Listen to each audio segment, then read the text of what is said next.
الاعراف کی آیت نمبر 127، سورہ اعراف کا 15واں رکوع اور 9ویں پارے کا 5واں رکوع۔ وقال الملأ من قوم فرعون، اور قوم فرعون کے سردار بولے، اتذر موسیٰ وقومہ لیفسدوا فی الارض، کیا تو موسیٰ اور اس کی قوم کو اس لیے چھوڑتا ہے کہ وہ زمین میں فساد پھیلائیں؟ فرعونی سردار بولے، اے فرعون، تو موسیٰ علیہ السلام کو اور بنی اسرائیل کو اس لیے چھوڑتا ہے، ان پر سختی نہیں کرتا کہ یہ مصر میں تیری مخالفت کرتے رہیں اور وہاں کے باشندوں کا دین بدل دیں۔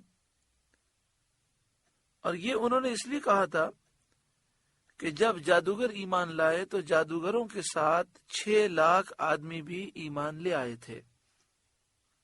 وَيَذَرَكَ وَآلِهَتَكَ، اور موسیٰ تجھے اور تیرے ٹھہرائے ہوئے خداؤں کو چھوڑ دے، یعنی موسیٰ نہ تیری عبادت کرے نہ تیرے مقرر کیے ہوئے معبودوں کی عبادت کرے۔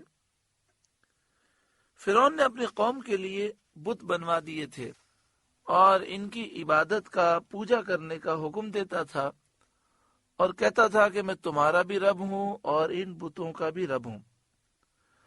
بعض مفسرین نے فرمایا کہ فرعون دہری تھا، یعنی اللہ رب العالمین کے وجود کا منکر تھا۔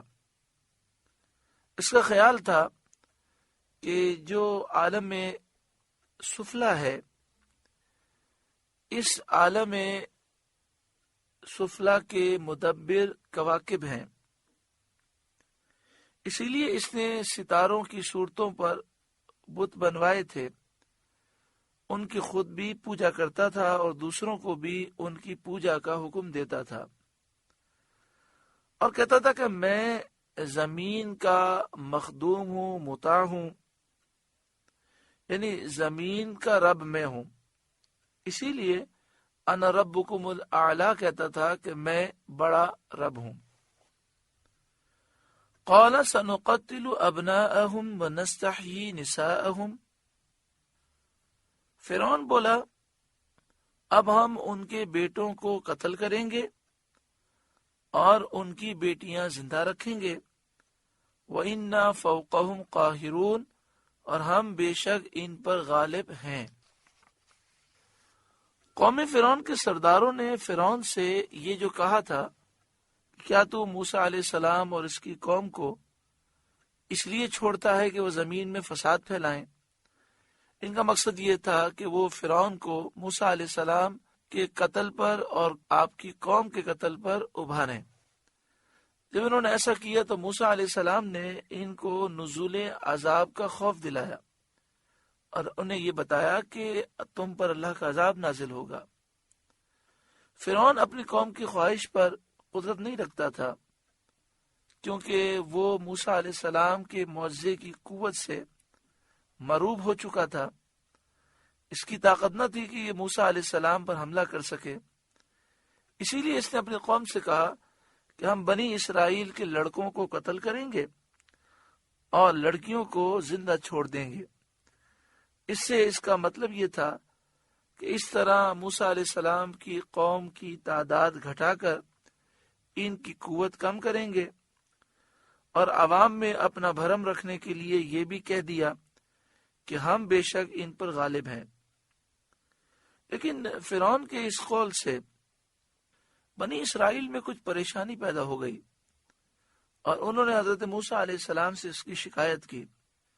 اس کے جواب میں موسیٰ علیہ السلام نے فرمایا، قال موسیٰ لقومہ استعینوا باللہ، موسیٰ علیہ السلام نے اپنی قوم سے فرمایا اللہ کی مدد چاہو اور وہ کافی ہے، وَاصْبِرُوا، اور صبر کرو، مصیبتوں پر اور بلاؤں پر صبر کرو، گھبراؤ مت۔ ان الارض للہ، بے شک ساری زمین کا مالک اللہ ہے، اور اس ساری زمین میں مصر بھی داخل ہے، تو اس مصر کا مالک بھی اللہ ہے۔ یورثھا من یشاء من عبادی، اپنے بندوں میں جسے چاہے وارث بنائے۔ یہ فرما کر حضرت موسیٰ علیہ السلام نے بنی اسرائیل کو توقع دلائی، امید دلائی کہ فرعون اور اس کی قوم ہلاک ہوگی اور بنی اسرائیل ان کی زمینوں اور شہروں کے مالک ہوں گے۔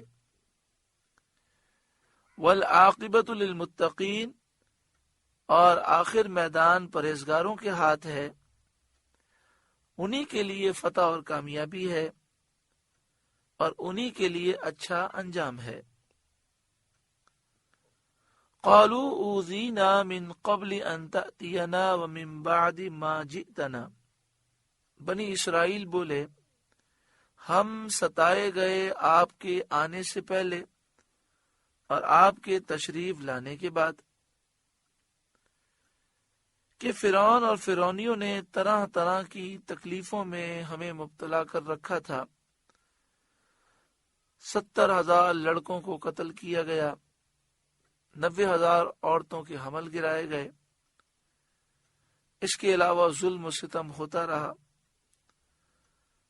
اور اب آپ کے آنے کے بعد پھر ہماری اولاد کے وہ قتل کا ارادہ رکھتا ہے، تو آپ بتائیے ہماری مدد کب ہوگی اور یہ مصیبتیں کب دور ہوں گی؟ قال عسى ربكم ان يهلك عدوكم، حضرت موسیٰ علیہ السلام نے فرمایا قریب ہے کہ تمہارا رب تمہارے دشمن کو ہلاک کر دے، وَيَسْتَخْلِفَكُمْ فِي الْأَرْضِ، اور اس کی جگہ زمین کا مالک تمہیں بنائے، فَيَنْظُرَ كَيْفَ تَعْمَلُونَ، پھر دیکھے کیسے کام کرتے ہو اور کس طرح اللہ کی نعمت پر شکر بجا لاتے ہو۔ سورہ اعراف کا 15واں رکوع مکمل ہوا۔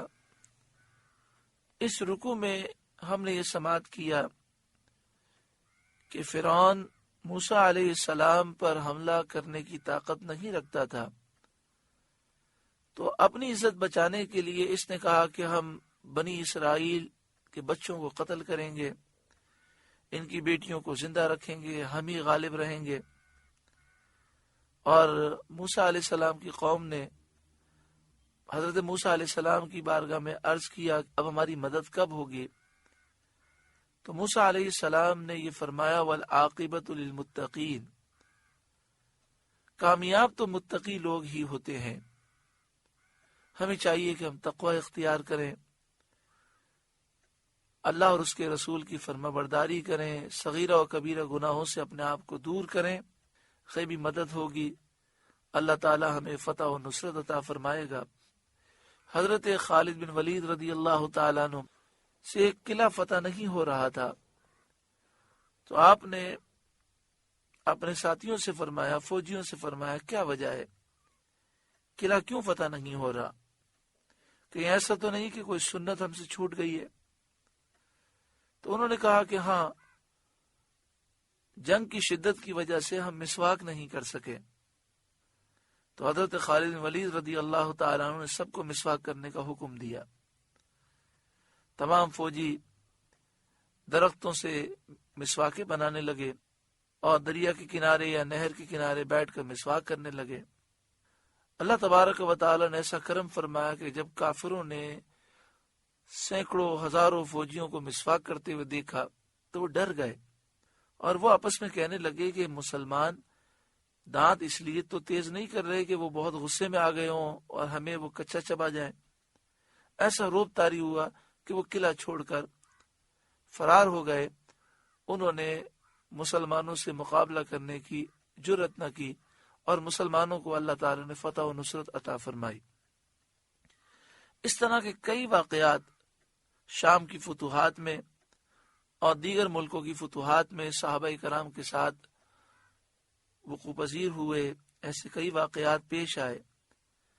آج ہم دشمن پر فتح چاہتے ہیں، لیکن گناہ صغیرہ گناہ کبیرہ میں ہم ملوث ہیں، ہم فرائض واجبات سنت موقدہ کی پابندی نہیں کرتے، ہم اللہ کے حقوق بندوں کے حقوق ادا نہیں کرتے، ہمارے دل کینے بغض عداوت سے پاک نہیں، جب ہم اتنے گناہوں میں پڑے ہوئے ہیں تو پھر غیبی مدد ہمیں کیسے نصیب ہوگی؟ اللہ تعالی ہمیں جذبہ جہاد بھی نصیب فرمائے، شوق شہادت بھی نصیب فرمائے، اور ہر گناہ سے ہمیں بچنے کی توفیق عطا فرمائے۔ فتوح الشام میں علامہ واقدی علیہ رحمہ نے لکھا کہ شام کی فتوحات میں صحابہ پوری رات کھڑے ہو کر نماز کی حالت میں، قیام کی حالت میں قرآن پاک کی تلاوت کرتے، اور دن میں وہ روزے سے ہوتے، ہر وقت ان کی زبان پر اللہ کا ذکر ہوتا۔ اللہ تعالی ہمیں کھویا ہوا وقار نصیب فرمائے اور ہمیں تقوی اور پرہیزگاری نصیب فرمائے، گناہوں سے شدید نفرت اور گھن نصیب فرمائے۔ آپ سے گزارش ہے کہ قرآن کے اس پیغام کو آگے پہنچا کر ثواب جاریہ حاصل کریں۔